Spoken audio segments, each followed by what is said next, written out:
guys, magkumba kasi ako ng Bisaya na kumba. Ito yung gamit ko. Mantika.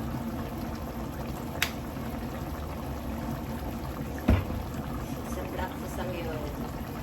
Tapos, ito yung sahog ko. Ito.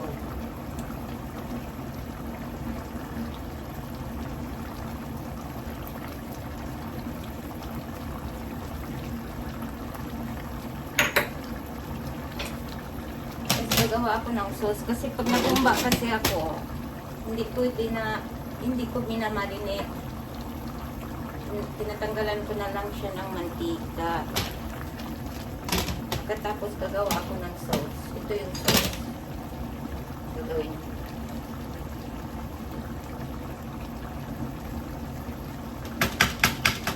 Ito naman garlic. Kaya ganun ang kulay ng kali ko guys kasi galing sa freezer ito eh. Freezer ko kasi mga foods na hindi ko na ubos kaagad. Kasi nasasayang. At yung mga garlic, anytime ko din sa bowl, freezer ko yan.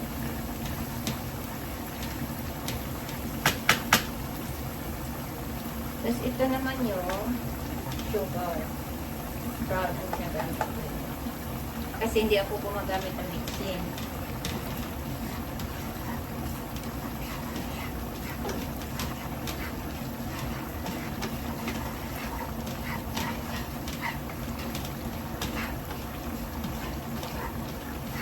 Pag natutunaw na yung diba, natutunaw na yung sugar, yung brown sugar.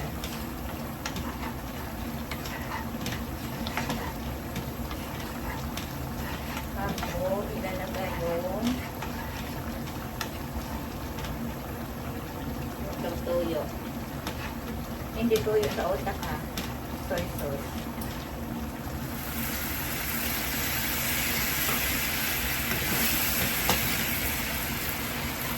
Wow.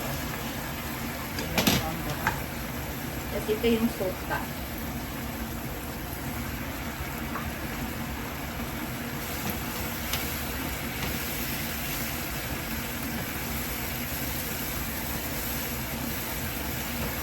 Saka ko siya ibubuhos dito.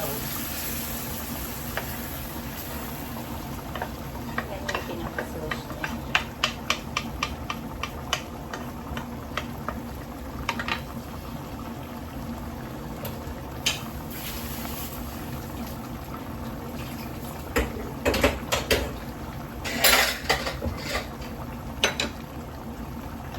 Tapos, shake mo na lang. Shake, gana shake. Sabay sayo ka.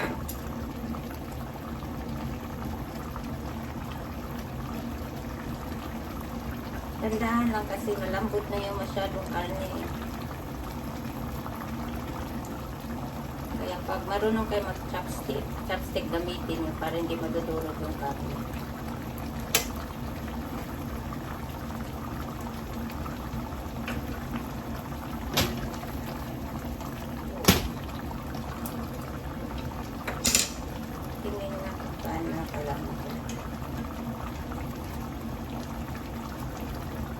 Wow. Super lambot oh. Tuwing. Tignan mo guys. Super lambot siya oh. Ito yung humba ng Bisaya.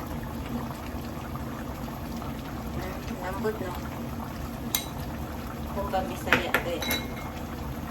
Okay na siya.